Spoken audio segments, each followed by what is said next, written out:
As I travel around the world, Kevin, I've been all over the world in the last 24 months. America is looked up to by everybody. We're absolutely the most sought after, aspired to place on the planet. And let's not forget that these precious freedoms we have is so important. We elect the right people to keep checks on power and tyranny. This government could shift with the wrong election outcomes going forward. That would be one of the greatest threats, I think, right now to my grandkids. Welcome to the Going Big podcast. I'm your host, Kevin Gentry, and this is the place where we celebrate bold moves and big ideas. Each week, I sit down with inspiring leaders, entrepreneurs, and change makers who are making a significant impact in their careers and in their communities. Whether you're looking to level up your leadership, pursue your passion, or just get inspired to take your next big leap, this is where those stories come to life. Now, if you're listening on iTunes, YouTube, or anywhere else you tune into podcasts, be sure to hit that subscribe button so you'll never miss an episode. Now, let's dive in to what it means to truly go big. Welcome back to another episode of the Going Big podcast. I'm your host, Kevin Gentry, and my guest today is Senator Steve Daines from the Big Sky state of Montana.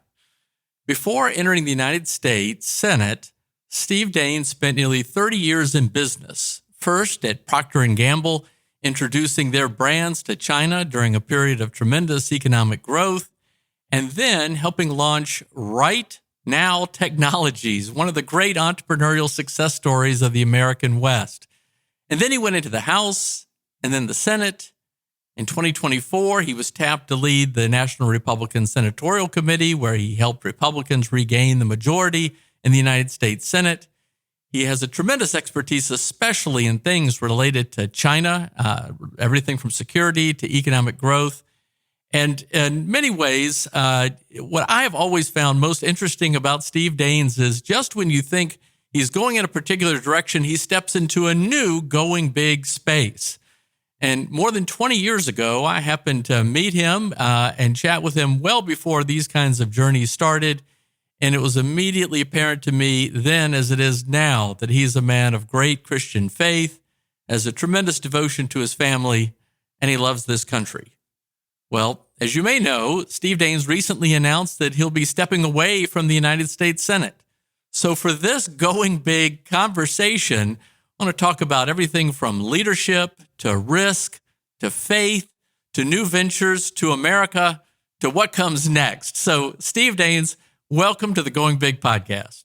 Kevin, that was a very gracious introduction. Thank you. Well, I'm really pleased that you could join us today. I think you're down in the bowels of the United States Senate, the Capitol building. Thank you for doing this. Senator Daines, you have been a businessman, an engineer, a global executive, a startup leader, a member of the House and the Senate. What's the internal compass that has guided you in all of these different steps in your life? It's a great question, Kevin. I think the older I get, I'm increasingly convinced I'm not sure it's my inner compass. I really sense it's what God does in leading us and taking us in different directions. A reminder of an old proverb in Proverbs 16. It says, in a heart of man plans his ways. But then it says, but the Lord directs his steps. And I think that really captures it for myself, for my sweet wife, Cindy, and for our family.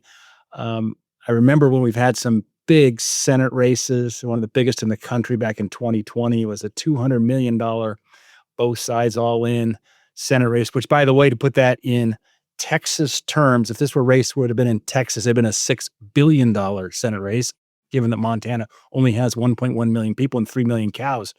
But what was key for us during that battle was another proverb, 21:31, and it says, the horse is made ready for the day of battle, but the victory rests with the Lord. I think that sums up many ways as we've gotten into these battles, knowing you work as hard as you can, you prepare, you're ready for the big fight, but ultimately the result is in God's hands, and that's been a guiding force and principle throughout our lifetime. Yeah, well, that's the Steve Daines we know and love. Thank you. Thank you for putting it in those terms. Well, I know you were born in Southern California, but really for all of your life, you've lived in Montana. You grew up in Montana, except for the period when you were serving overseas with Procter Gamble.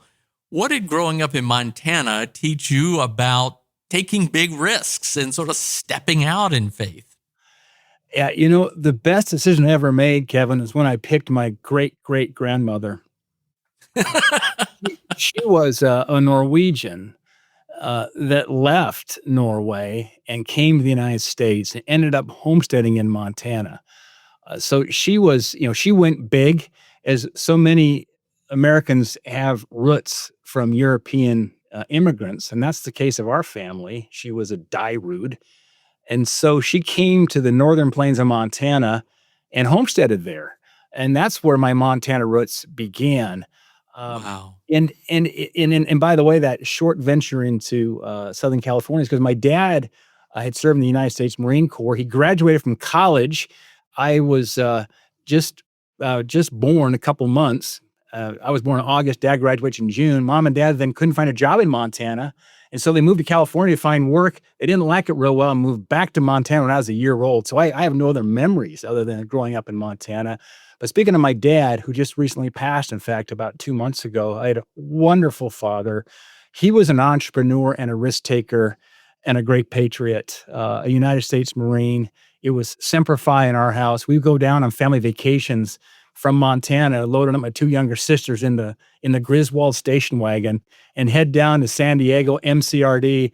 And the kids have to watch those Marines march and watch how steady their heads were while Dad was proudly demonstrating, his memories from the Marine Corps. But those are the kind of values, in addition to faith, being taken to church every Sunday by my dear parents, that really, I think, began that journey for us. And I think that risk-taking blood was frankly a product of my ancestors and probably my dad. Well, that hardy immigrant stock, but I had the great pleasure to meet your dad on a number of occasions. Claire Daines, sometimes he would visit our church, the Falls Church Anglican in Virginia, and just obviously a parent. What a remarkable man. Yeah, you picked your father well too, Steve. That's awesome. All right, well, so Montana, spectacular in so many ways. How did this Montana guy also end up working in China? Yeah, it's a great question. So when I graduated from college, I had a degree in chemical engineering. I was 21 years old. I didn't really want to be a chemical engineer. I had interviewed with Dow Chemical, Celanese, Shell, had offers to work for them. This is back in the mid 80s. But then Procter Gamble came along. And they were looking for engineers who also had leadership skills on campus, had people skills. And it was that combination of an engineering degree and leadership and people skills that was the DNA they wanted for entry-level management positions at Procter Gamble. And that appealed to me greatly. And so at the ripe age of 21, I began with P&G, working on brands like Crest toothpaste, Scope mouthwash, Head and Shoulder shampoo, or some of the brands early on in my career at P&G. And I worked in the States for 7 years. At that point, we were, Cindy and I were married. We had two little ones. And I got a call one day from one of our senior executives at Procter & Gamble and asked if we might consider being expats and moving to Guangzhou, not Hong Kong, but Guangzhou. So we loaded up an 18-month-old, our son David, who now works for AWS, and Annie, then just 3 months old. They farm in Montana. And we moved to Guangzhou. What was supposed to be a 2-year assignment ended up being 6 years, but it was a life-changing experience. But that's how, this kid from Montana ended up all the way around the world in China. Well, tell us a little bit more about that experience for anyone listening, whether they're in Montana or some other part of the United States or some other part of the world. What surprised you there, and what surprised you over time? What did you expect? And what happened that really caught your attention? Boy, there's probably a book to be written about the experiences that we had in those years. This was 1991 through 1997. In fact, we had two more children born while we were there. So we went over with two children. We had two more, another little boy, little girl. And Cindy gave birth in Hong Kong during those years because the care for Western moms in China really didn't really exist. And so they would move us into Hong Kong temporarily, and I'd commute back and forth into Guangzhou, just a couple-hour train ride. But when we went over, there were still Mao suits you'd see on the streets, a lot of bicycles. The economy then was $500 billion in terms of GDP, contrasted to today's numbers that are closer to 17, $18 trillion.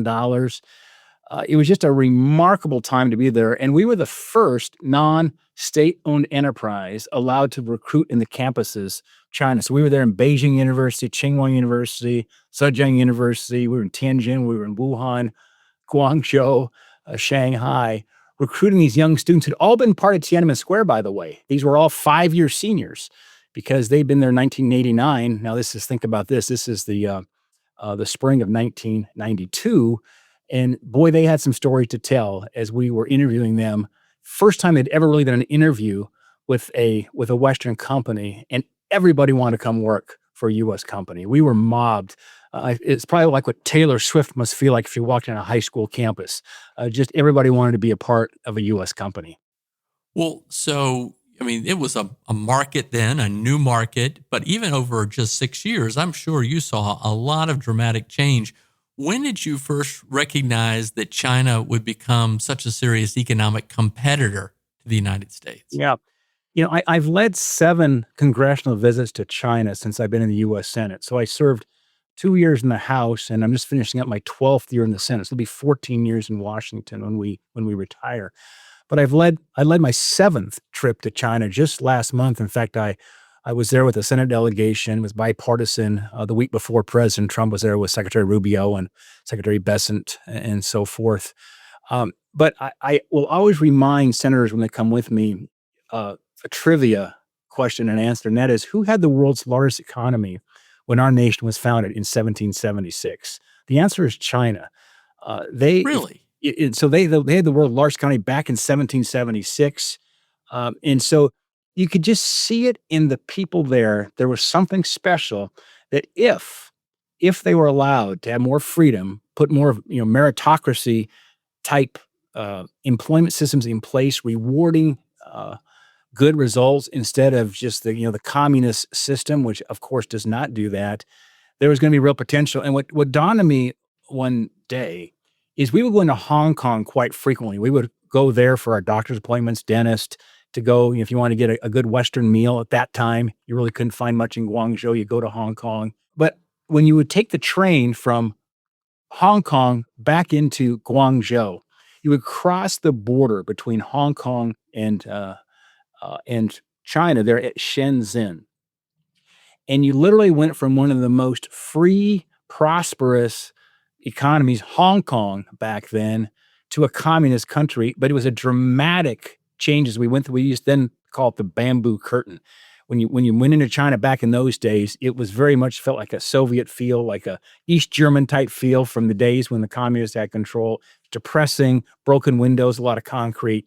But Hong Kong, a vibrant, pro-capitalism market there, controlled by the Brits until 1997.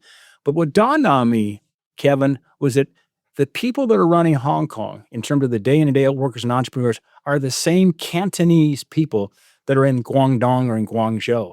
The difference was Hong Kong had freedom and Guangzhou and China did not.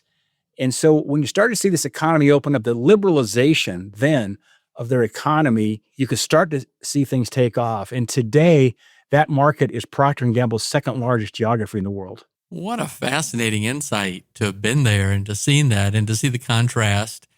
And now that have led these delegations, and you're obviously, quite an expert just from your experience, what do you think Washington still gets wrong about China or misunderstands about China today? Yeah, I mean, there's a lot of talk about supply chains in China and working to de-risk, and those are good conversations, appropriate conversations, and actions we need to take. But I think the China of today is very different than the perceptions that most have here in Washington. There's still a vision of the China of the 1990s or perhaps the early 2000s of primarily sweatshops making low-cost, whether it's shoes or toys or plastic goods and so forth. What is remarkable about China today is the innovation ecosystem they are building. It's world-class, clearly battling a lot of piracy issues, theft of intellectual property. We battled that back when I ran Procter Gamble operations. They flat out steal our products, counterfeit our products. And we all know the stories as they have done that over the years. But The China today is now more about generating their own IP more so than stealing IP. Both Hmm. still occur, but it's been a shift. In this most recent visit when I was in Shanghai, so I spent 3 days in Shanghai before taking the delegation to Beijing, where we met with the premier, we met with the foreign minister Wang Yi. Is we stopped at a few high-tech innovation centers. One was a company called Xtalpi. Xtal means crystal, pi 3.14. This is what happens when 3 MIT engineers try to come back and name a company. They didn't have the marketing department do it, the P&G marketers. They just named it kind of a geeky name, Xtal Pi. But what they're doing is remarkable. This is about next generation pharmaceutical and biotech development. When you take a look at large molecule development, and that's what's needed here for the next cancer drug, the next Alzheimer drug, it's what our pharmaceutical companies are working on for the next breakthrough drug. It's all automated with robots and AI. So you think about wet labs, floors and floors and floors of a great big building, no human beings, robots, AI running 24/7, developing the next generation molecules for the next generation of breakthrough drugs. They are able to do a phase 1 clinical trial in a drug at in half the time, so twice the speed now we see in the US, at 1/5 of the cost. And it's just purely driven by innovation. It's quite remarkable. And so I think that's just something that is misunderstood about truly what's going on in China. They're graduating 10 times more STEM grads than we are here in the United States. So the scale of it is getting larger and larger. And now the quality of what they put out is getting better and better. Back to that Zhejiang University I mentioned earlier, I was the first non-state-owned enterprise to recruit on that campus in Hangzhou. Hangzhou, by the way, is a city south and a little bit west of Shanghai. That is where they call the 6 little dragons reside. Those are there are 6 of these tech companies. One of them is DeepSeek, everybody heard of there with their AI breakthrough. But Zhejiang University is there. I recruited on that campus in 1992. Just recently, the Leiden Institute out of the Netherlands, they rank quality and quantity of research coming out of universities. Harvard was number 1 in their global rankings for every year until last year. The number 1 ranked university was Zhejiang University in Hangzhou, displacing. Wow. Number 2 was a university in Shanghai. Harvard dropped to 3rd. And so while we have our students here in America chanting, we're number 1, we're number 1, I'll just tell you what, China's continued to put their heads down and pushing hard. And we've got a real peer competitor now as it relates to the ability to innovate and then commercialize what they do. Well, these are some amazing insights. So even to put a finer point on it, so you mentioned 80s and early 90s. You had this, I'm sure, can think back on what that first immediate impression was of China when you went there as a young man. Erase all that. If you went there today as a young man, what's it like differently than 30 plus years ago? Yeah, well, it's jaw-dropping, really, the change that's occurred. The infrastructure just jumps out. I mean, what we flew into back in 1991, the airports, which were like old Greyhound bus stations in inner city America, today world-class airports, beautiful highways, the infrastructure, the trains, the high-speed trains. So for those who traveled around the world, we're familiar with the TGV, the high-speed train in France, the Shinkansen, the high-speed train in Japan. And then you go to China, they have the amazing high-speed train network that goes all the way from edge to edge in the country. In fact, when I was there with the delegation, we took the high-speed train from Shanghai to Beijing. It's just world-class, truly. And so and then the hotels, of course, world-class luxury too. So I think it's just striking how far they have come in a relatively short period of time, and to the point where we've never faced this in our nation's history. Never we had a peer competitor, economically speaking, in terms of we're number 1 in terms of GDP. China is behind us at number 2. There's a big drop to 3rd place between Japan and Germany. But now we have the 2 largest militaries, the United States and China.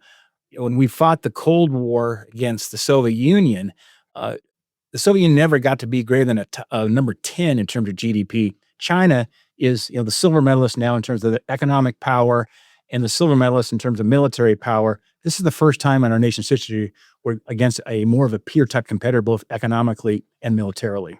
Wow, that's a great point. Well, You're really shedding a phenomenal light on this. Maybe I'm just out of date, but good for you for being able to have this perspective and be in the role and place that you are, position you are of influence to help people understand this better. All right, so you were at Procter Gamble. You're on the ascendancy in your professional career. What made you come back to Montana? Yeah, we've been with P&G then for 13 years. And what happened when we were in China, it was supposed to be a 2-year expat assignment. They said, "Would you stay 2 more years?" We said, "We will." We stayed 2 more years. We will. So there we had about 6 years in China. That was the 13-year mark in my career with P&G. I had what they call the golden handcuffs, which financial incentives to keep stepping up the ladder, corporate-wise speaking. I love the company. I love the people I worked with. It's one of the great companies in the world. It's a nurturing company. It's very demanding in terms of results. They train strategic thinking in the company. So much gratitude I have for my time at P&G. But at that point, Cindy and I had 4 children under the age of 6 years old, and actually 7 then. And so we made a decision that in this journey in life, we're going to move back to Montana when we were in our mid-30s rather than waiting until our mid-60s. And so literally shocked Procter Gamble. I remember I walked in to one of my senior leaders and told he couldn't believe it because they were planning to send us back to Cincinnati, which is global headquarters. And I was going to put a coat and tie on there with a great role. Again, love the company. But we had my mom and dad were in Montana, other family there. And I grew up with a fly rod in my hand, a rifle on my shoulder. I was a peak bagger, climbed a lot of mountain peaks in Montana, Wyoming growing up. And we wanted our children to have that kind of experience with our family, with moms and dads, with their grandparents, as well as that outdoor way of life we had in Montana. And so we made that kind of dramatic shift and moved from Guangzhou back to my hometown of Bozeman, Montana. And that would have been right after the Hong Kong handover in July of 1997. Well, Hollywood has done a great job helping people appreciate that Montana is probably the most spectacular state in the United States, if not spot in the world. And Yellowstone also has popularized, even especially Bozeman in particular in that area. But when you went back, you then went to RightNow Technologies. Tell us a little bit about that as a startup. I mean, a technology company in Bozeman at the time. Maybe I'm wrong, but that's not what I would think of you going back to Montana for. No, and I'll tell you, Kevin, this gets back to our earlier point around, as I look back, how it's not so much I went and sought opportunities. Opportunities kind of fell our way. And there's another example. I received a call from an entrepreneur. He was the CEO and founder of this company. And he said, let's go have a cup of coffee. So we did. And he said, "Steve, we ship electrons." I said, "Well, that's fascinating." I said, "It sounds very interesting. I've been used to shipping consumer products, but electrons sounds very interesting." He says, "Tell me more." He says, "Well, Steve, what we do is it's a software company. It's a customer relationship management software business." This is back in 1999, 2000.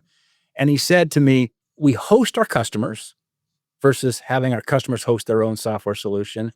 And we sell our software 1 year at a time instead of an enterprise perpetual license with a maintenance agreement."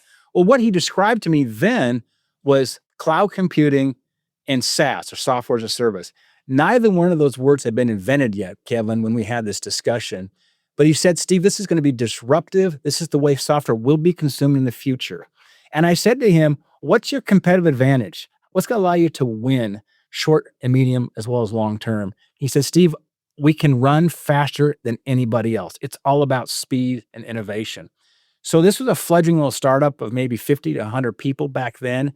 I joined the executive team. I had no software experience. In fact, I said to Greg, I said, "I saw the movie You've Got Mail, and I've got an AOL account," because Steve Case founded AOL, and he was a P&G brand guy. I've always been loyal to AOL.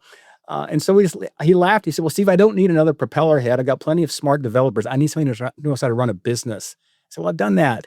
And maybe he says, "Maybe even international business someday if we scale this thing and take it global." I said, "This sounds exciting." So make a long story short, that was a 12-year run with this company.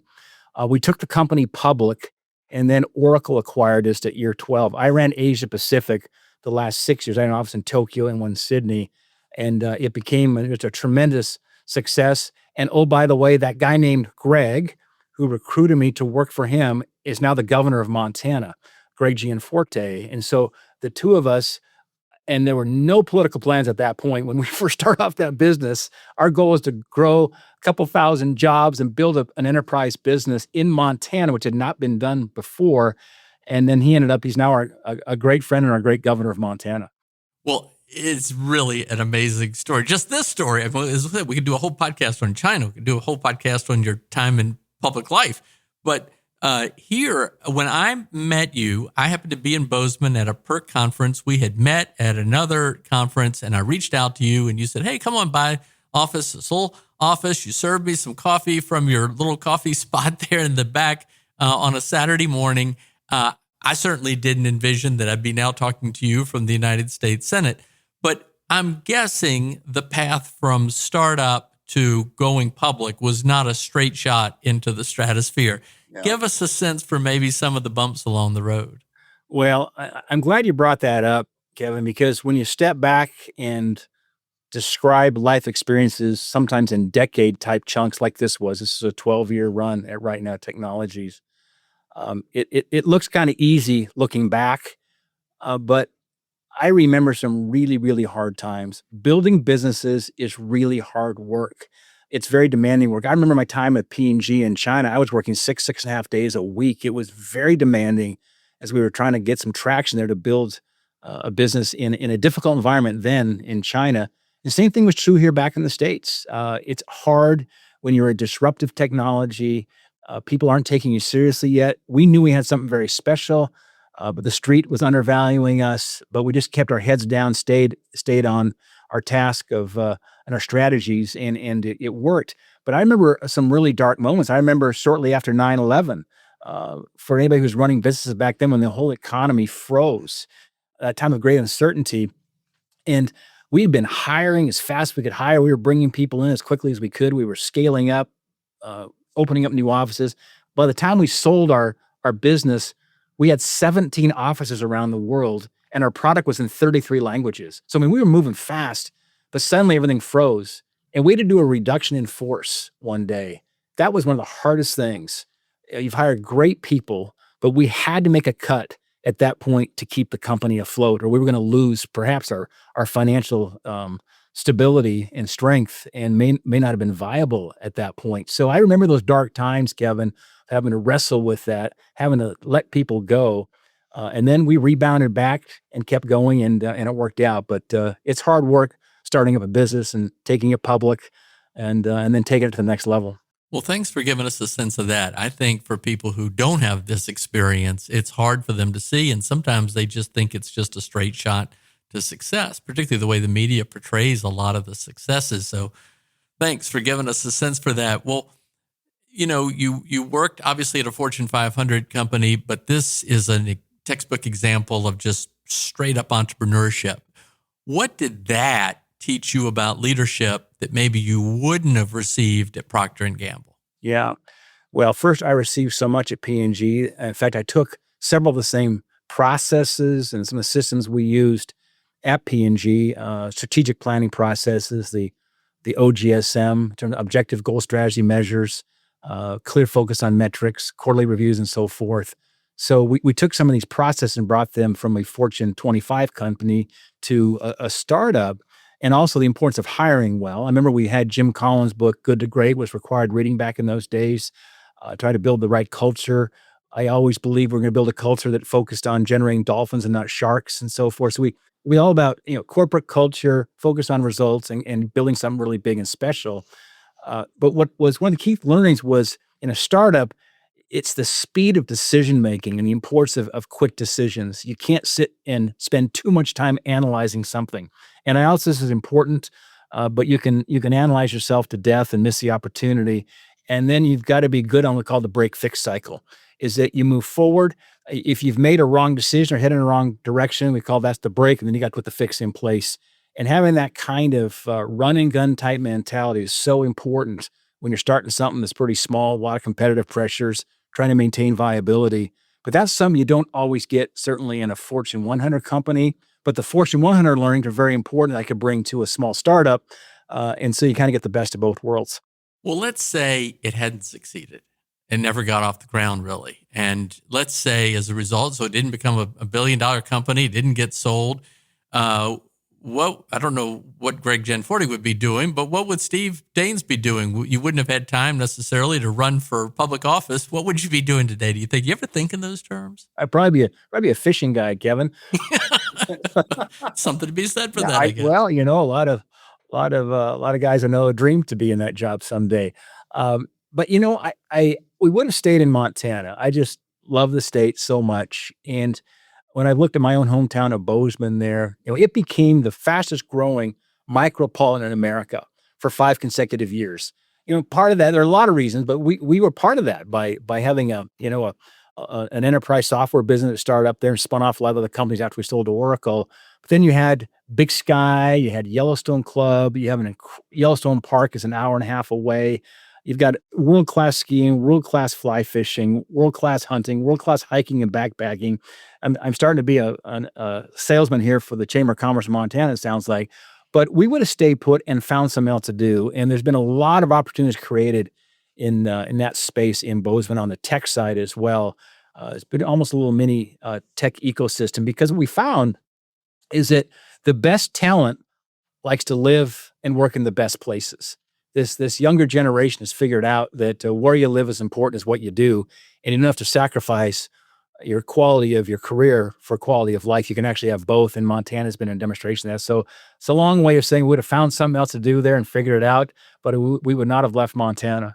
All right. Well, that said, all right, you could have, so that you had the success, you could have just enjoyed the success, enjoyed having your family there, enjoyed everything spectacular about Montana, but you decided to run for public office, which we're very grateful for. We're very grateful for your contribution. Stepping into the arena requires a lot of sacrifice, a lot of dedication, and we're, in my judgment, all the better for a result of your leadership. But why run? Yeah, that's an interesting question. I tell you, there was a kind of a stirring with Cindy and myself, my wife Cindy, around people had said Steve might consider public service, and we had some urging in that regard. I always believe that we need more men and women in Washington or in state government that have private sector backgrounds. In fact, I have a lot of young people come to me.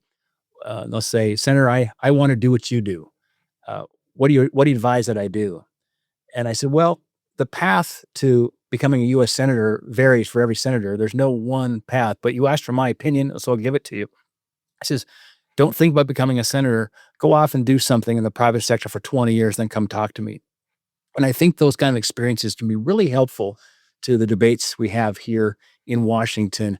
But Cindy and I were guests. Well, we were kind of going through this process of thinking about me running at an early release of the movie Amazing Grace. In fact, it was down in Colorado Springs. Walden Media put it on, which is the story of William Wilberforce and the British parliamentarian, member of parliament, excuse me, It's a great film. Who fought against organized slavery for a lifetime. And I remember we watched an early release of it. And I remember Dr. James Dobson was sitting like 2 chairs away from us. I remember, of course, Dr. Dobson, somebody that we all listened to on the radio back then. And the movie ended, and I looked at Cindy. She had tears in her eyes. I had some tears in my eyes as well. We both knew there was a nudging and an urge that this is something we probably ought to go do, to jump into the arena in some capacity of public service. So I don't want to over mystify it, but it was something of a nudge that we sensed.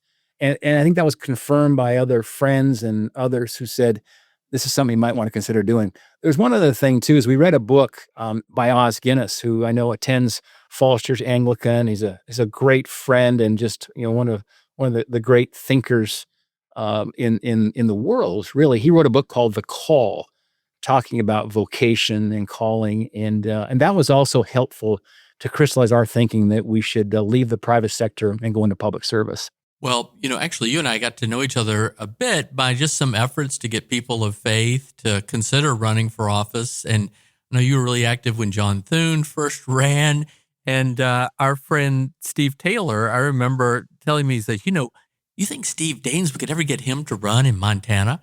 And I remember at the time, like, really? And then boom, look at this. So you went, you decided to run. What problem were you trying to solve by stepping into public service? Yeah. There was another period of time when we would do SWOT analysis with our software business.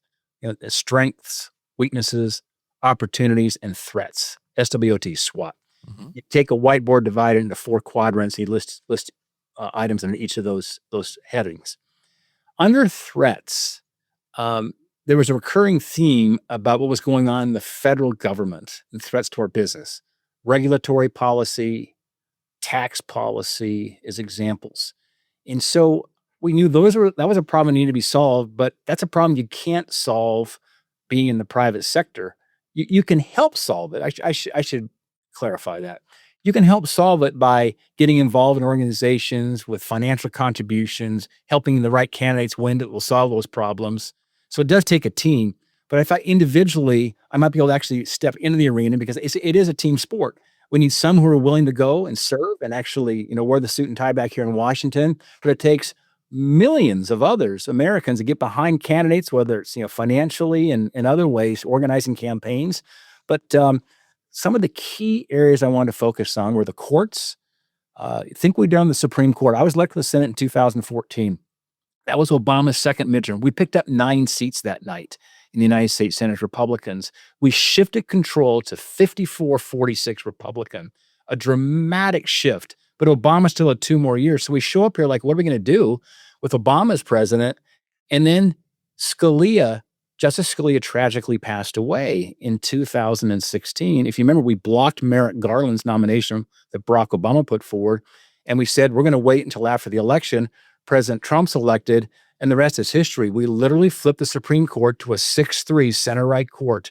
And the decisions we have seen come down from that court have been profound, generational altering. So there is one area in terms of impact. I think second's on taxes. I was part of the 2017 big tax cut bill with President Trump, where we had unified government, had the House, the Senate, and the White House. And then, of course, we had the amazing working family tax cut bill, which stopped a $5 trillion tax increase would have hit us all at the first of the year. And we were able to cut taxes, not raise taxes. And those are just massive consequential moments that I feel like we can look back on and say we've made a difference. I think third, too, is just geopolitically. It's been amazing what a U.S. Senator can do in terms of reaching out. I've been very active, of course, in China, but in Central Asia, the Southern Caucasus, brokering the Azerbaijan-Armenia peace deal, a Shiite Muslim country in Azerbaijan, with Armenia, the oldest Christian country in the world. I felt like Forrest Gump, Kevin. I got in the middle of brokering that peace deal. We brought both their presidents, Prime Minister Pashinyan of Armenia, President Aliyev of Azerbaijan, back to the White House last summer, where they signed a historic peace agreement stopping a 35-year war. And so those are those moments you have as a U.S. Senator that you can deliver results that you couldn't do otherwise in the private sector. Well, thank you. Thank you again, as I said, for your extraordinary service and the contributions to the country and to the future of the country. Now, I asked a similar question to you about your going into business, but what was taking a bigger risk? Was it going to China? Was it helping start a new business, or was it stepping into public service and running for office? Yeah, boy, if it's a multiple choice test, I'd probably say moving the family to China. That was taking an 18-month-old David and 3-month-old little Annie and jumping on an airplane, moving a long ways away from any family support networks. When we were living there in the 90s, if you had an emergency and you needed an ambulance or something, you didn't dial 911. We had an air medevac to get us into Hong Kong. We had little kids, might spike a fever. Just the risks you take as a parent. And that's nothing compared to what many missionaries do today, where they go out to places where, I was a very well taken care of expat with Procter Gamble. But just at that time for us, we were just in our late 20s when we headed over to China. And I think being so far away from family and in a culture that was so different from our own, that felt like a very risky proposition. Well, I want to ask you a little bit more about your time now in the Senate and in Washington. First, you noted you were a chemical engineer. You were trained as an engineer. Does Washington need more engineers, or let's say more non-lawyers, or you've got to have some perspective on that? Yeah, I do. I mean, and as much as I didn't, I didn't go to law school, Kevin. I did go to engineering school, but we need good lawyers back here because we do write laws, and so I'm thankful we've got some very very bright Ivy League lawyers serving as Republican U.S. senators my colleagues. Uh, but what I find different about the experience I got to bring was that I was conditioned for 28 years in the private sector to be focused on results. Washington, D.C. focuses on activities. It rewards activity. It doesn't necessarily reward results. It rewards a press release from the communications team by just having done something, but not necessarily delivering something. And I think that was one of the adjustments I had to make, because when you come from a high pressure, results focused type culture to Washington as a legislator, it's not a results focused type environment. And I think that's why it's important you bring more private sector kind of DNA to this body that helps push it, drive it, take a little more risk, and focused on results. Well, in terms of that results focus, then let's talk about your tenure as chairman of the National Republican Senatorial Committee. I think you very much defied expectations, greatly exceeded expectations in 2024. The lead up to that was a mess. And you displayed some kind of leadership in terms of negotiating among and helping with candidate recruitment. Do you think your time in business helped prepare you for that? I mean, you're a very modest guy, but let's just accept it was very successful. How did you achieve those kind of results? Well, it was a lot of fun. I've been asked to consider doing that job a couple different times during my tenure in the United States Senate. It's a 2-year elected leadership position. So the Republican senators, you go through an election for a 2-year leadership election assignment. And I had been reluctant to do it. I'd been asked to consider it before. I thought, I don't want to do that. It's a lot more travel, which it is. And I said, now, well, make a long story short, I knew the 24 election was going to be one of the most important consequential elections. So I was elected to be the NRC chairman. I flew down to Mar-a-Lago and met with President Trump. Then this is now January, February of 23, a long ways before November of 24. And the president and I met. And I said, Mr. President, the most important thing we can give you is a Republican majority in the United States Senate, because our founding fathers gave the United States Senate personnel responsibility. We are in the HR business, as we say, uniquely. The House does not confirm ambassadors, secretary positions, Supreme Court justices, and so forth. That's a unique Senate responsibility.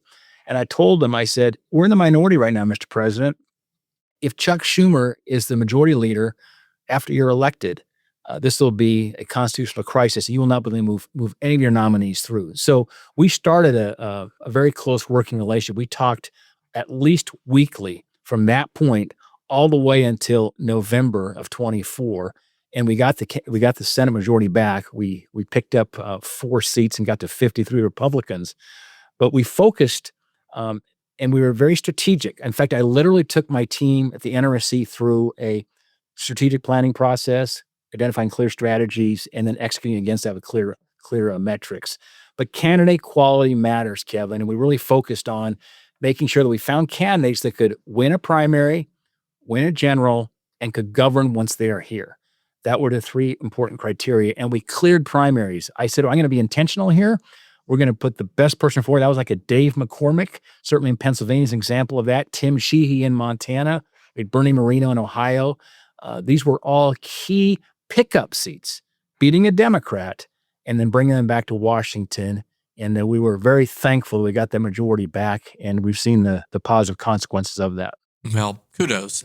But you noted your good effective working partnership with President Trump. I think the 2 sort of big takeaways from your leadership was the success you had, candidate recruitment, et cetera, but you exceeded expectations, and you had an effective, productive partnership with President Trump. Are there any insights you can share? Any particular advice? Is it just good human relations? What would you advise? Well, it was a tricky situation, politically speaking, because Leader Mitch McConnell was the Senate minority leader, and President Trump, of course, the candidate for president. And as you know, it's very public. Those two did not get along real well. That'd be the understatement of the interview, Kevin. And so I worked very effectively with Leader McConnell in terms of strategy and fundraising. Same thing was true with President Trump. And I felt like sometimes you were a kid with two parents that didn't like each other, but you had to find a way to make the marriage work. But so important because you did not want to take that fight publicly. I didn't want to be further dividing what was going on. Politics is about addition, not subtraction, finding ways to work effectively despite differences. And I think a lot of it's about building trust. It's about integrity, and it's about minimizing egos. This is a city that has a lot of egos. We all have egos. It's part of our fallen nature and part of total depravity. But where we can stay mission focused and check egos in at the door and be more of the true servant leader type approach, and be willing to have the fights. I mean, I remember President Trump and I had a few real, knockdown, drag out type fights, but it was in the construct of like having the fight in the locker room, but keeping then the game face out there with the public. And we got a lot of stuff done. And I can tell you, the president was very grateful. I was grateful for what he did to help us win these Senate seats, but I know he felt thankful for some of the direction I gave and some of the fights we had around who was the right candidate to get behind to make sure we won elections. There's an old saying in Washington, winners make policy and losers go home. I wasn't taking this job unless we knew we'd give us the latitude to do whatever's needed to win the majority back, and we were able to do so. Wow. Well, it is quite remarkable, and congratulations. Well, you noted, making a marriage work. Another hallmark of you and your family is your marriage with Cindy. You'll have a phenomenal lifetime partnership. She's such a phenomenal person, delightful person as well. She is. How, through all of the different things, going to China with your young family, being involved in a startup with no certainty about the future, stepping out in faith to run for office and getting beaten up in the process by gazillions of dollars of negative ads, what would you speak to what has kept you all so strongly together? Yeah. There's actually a line from one of my favorite pastor teachers, Chuck Swindoll, who once said, keep your skin thick and your heart tender. That's good advice, no matter what you're in the private sector, public service, or in vocational ministry. But I mean, I just am so grateful that Cindy and I crossed paths when we did 42 years ago, and we'll celebrate our 40th wedding anniversary here this fall. But we found that there are a couple principles. I mean, it certainly starts with faith, clearly, in terms of not thinking about yourself, but remembering what Christ did for us and taking up our cross daily. Thing I always remember, Kevin, the problem with the Christian life is so doggone daily. It's Amen. But Christ said, take up your cross daily. The Lord's Prayer is our daily bread, not the whole bread truck. And so I think it's just breaking into living in the present and in the now, and not dwelling too much in the future and the anxiousness of the future or the past on regrets.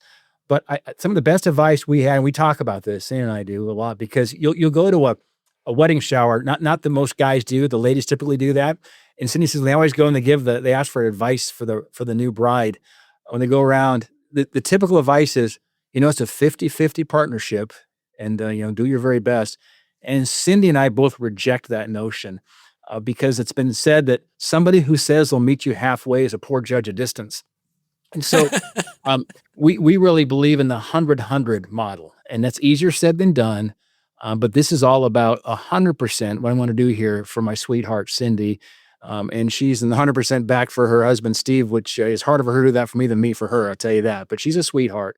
And just keeping that, staying consistent in church attendance, in Bible study, in keeping that the marriage warm and hot, and voting, making that a very, very high priority is something that we've done our best. We've had plenty of our failures over the years too, but we are just grateful, and our 4 children and now their spouses are in a great spot in life. And but for the grace of God, we go forward.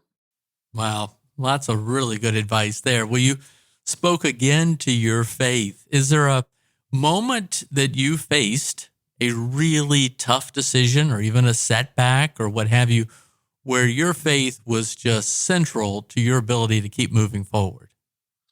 Boy, I mean, there's I think about over the years, just whether it's the twists and turns. I lost a younger sister to a rare autoimmune disease when she was in her early 40s. She had 4 children, a beautiful young woman, and tragic outcome. It just broke my parents' hearts. They say you never want to have to bury one of your own children. I just can't imagine that. But mom and dad went through that, and I walked that journey alongside them, and at my sister's bedside, literally. But you have to come back to faith. At that point, what else do you have? Mhm. Because when the world is shattered, you come back to this is the day the Lord has made. Let us rejoice and be glad in it. And the sovereignty of God is a mystery. But as it's been said, we do not often understand the hand of God, but we always can trust his heart. And we've had to come back to these basic truths. At those moments, you don't want to be listening to yourself. Listening to yourself can take you to bad places. You want to be speaking truth to yourself, which comes back to what God's word says, what good mentors and counselors will speak truth to you. Come back and sing some of the great hymns and so forth, and be reminded that Christ himself was one who suffered far greater than any suffering I'll ever have this side of heaven. Mm. Well, Steve Daines, you've announced that you're leaving the United States Senate at the end of this term. I'm not going to ask you the question that everybody else has asked, and that is why you're leaving. I want to ask a more important question. What can we expect from you next? Yeah, and I'm just maybe just briefly, we are not burned out. We're not cynical. We're not bitter. We're not tired. Really, the heart is full of gratitude. I had explained that to President Trump and Susie Wiles, John Thune, and my colleagues when we made a decision. If you kind of look at the pattern of our life, we're kind of a 12 to 14 year kind of people. 13 years at P&G, 12 years in the software business, and it'll be 14 years in Washington. And so we just sensed this was a time to make this change, go out on top, which we've done in the past with hearts full of gratitude. But as I've said, we're not going to retire. We're going to repurpose. I've got a lot of energy left, and probably go back to the private sector. There's some public service opportunities, whether it's here in Washington or perhaps back in Montana. But Cindy and I, this season of life, we now have 7 grandchildren, which are the joys of our life, as well as 3 of our 4 children are married. Our son's getting married here this summer. We'll have 4 children, 4 in-laws, 7 grandchildren. That will be a focus of place to invest, as well as spending time in the private sector. What that looks like right now, Kevin, I don't know. But I'll still be spending time on airplanes and traveling and spending time around the globe. But we've got a lot of energy, and I think we've got something we can offer from the experience we've had in the private sector and in public service and globally to help those who are out there struggling with some of these same issues. What will you miss least about serving in the United States Senate? Probably the miss least is every Monday morning, Cindy gets up with me, and I grab a 5:45 a.m. flight out of Bozeman, 6 a.m. sometimes, some parts of the year. So we're leaving the house by 4:30, 4:45 every Monday morning. Cindy takes me. She never complains about it. She doesn't, and drops me off. And then I come back home on Thursday late or Friday late. I won't miss that back and forth commute and the uncertainty of knowing if you're going to be back home for Christmas, Right. Thanksgiving, New Year's, government shutdown uncertainty. I know in the private sector, you still work a lot and you're on airplanes a lot, but I do know I'll be home for Christmas, home for New Year's. If there's family vacation in August, we'll be there. The grandkids are going to be there. Grandpa's going to be there as well. So I'm not going to miss the uncertainty sometimes in schedule that we face here in Washington. Well, I think we forget a lot about those sacrifices that you all make, but what will you miss most? I'm going to miss my colleagues. It's bittersweet. I have just a lot of great patriots, and their hearts and heads are in great places. I'll miss that. I remember when I told Susie Wiles that I was going to, we were retiring. I cut a little 1 minute, 40-second video. I was out in my barley field in Montana, and I put my Carhartt jacket on, my ball cap, and went on my pickup, put the tailgate down, took a little selfie video announcing our retirement. I showed that to Susie in the West Wing. We were in her office right there between the president, the vice president, and Marco's office as security advisor. And I was choked up when I talked to her about it. My emotions came to the surface, and we both looked at that video. So Susie, this probably explains it better than anything else. So Susan and I were watching the video. We sat next to each other on the couch. I had my former chief of staff with me, Jason Thielman, and the video got done, and I've got tears rolling down my cheeks. Susie got tears rolling down her cheeks. We gave each other a warm embrace. And those are just moments you remember. You've got some great people back here every day working very, very long hours and very hard. And I'll miss a lot of the people. Well, we're doing this interview around the celebration of America's 250th. It's an amazing experiment that has lasted this long. Looking into the future, what do you hope those grandchildren of yours will be doing with respect to America? How they'll consider America, the kind of America they'll see in 20 or 30 or 40 years? Yeah, well, we do a Senate Bible study on Tuesday mornings. We're just talking about that, and some of John Adams' thinking of founding fathers about what we call private virtue and public virtue.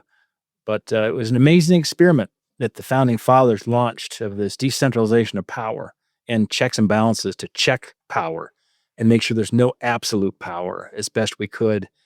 But that is dependent upon the citizens that understand civics, but importantly, have been taught virtue and have been trained that way. And we hope and pray that that will be passed on. It is to our children. We see that in our children today, which we're thankful for. We truly have four just great kids, and they've married really, really well. And we're all on the same page, both in terms of faith and politics, which makes for smoother Thanksgiving and Christmases, by the way, if I had to give any advice on marriage and in-laws. But we hope that passes on to those grandchildren, that next generation. And it is, we have a great, precious gift of freedom. As I travel around the world, Kevin, I've been all over the world in the last 24 months, and a lot of corners of places don't always get visited that often. America is looked up to by everybody. We're absolutely the most sought after, aspired to place on the planet. And let us not forget that these precious freedoms we have is so important. We elect the right people to keep checks on power and tyranny. This government could shift with the wrong election outcomes going forward. That would be one of the greatest threats, I think, right now to my grandkids if our country lurches too far way off to the left. So we're raising the next generation of patriots and goods with private virtue, God willing, and we'll stay true to that task until the very end. Well, final question for you. You've taken many big leaps in your life. We've talked about it today, going to China, a startup business, running for office. What does it mean to you to go big for the rest of your life? How should we think about going big? What advice would you give us? What encouragement would you give us looking back on all those big leaps you've taken? Well, it probably depends on a little bit in the season of life for some, but what I'm going to say to that question is probably a message more to younger people, and that is invoking really some of the counsel that young Charlie Kirk at 31, who was wise beyond his years, thanks to some of the Hillsdale training he had, his own mentorship in terms of Bible study by key people in his life. But he said, get married, have kids, and pursue the eternal. And I think that's the best advice.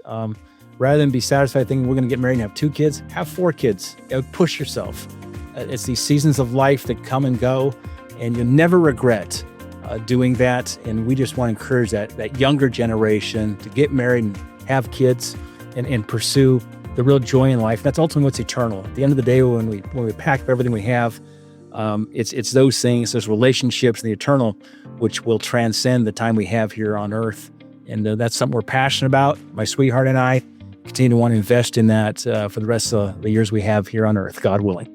Well, Senator Steve Daines, what a pleasure to have you back. And I want to have you back in 20 years to talk about the next chapter about going big. Well, thanks, Kevin. It's about 12 to 14 year increments. So let's check in about 12 or 14 years. Right? Okay, will do. Sounds great. Thank you. Thanks, Kevin. Thanks for tuning in to the Going Big podcast. I hope today's conversation left you feeling energized and ready to tackle your biggest goals. Don't forget to subscribe and leave us a review on iTunes, YouTube, or wherever you listen to podcasts. It really helps spread the word, and it gets these inspiring stories out to more people. You can also find more content, resources, and updates at our website, goingbigpodcast.com. Remember, the only limits are the ones you don't challenge, the limits that you impose on yourself. Keep pushing, keep growing, and above all, keep going big. See you next time on the Going Big podcast.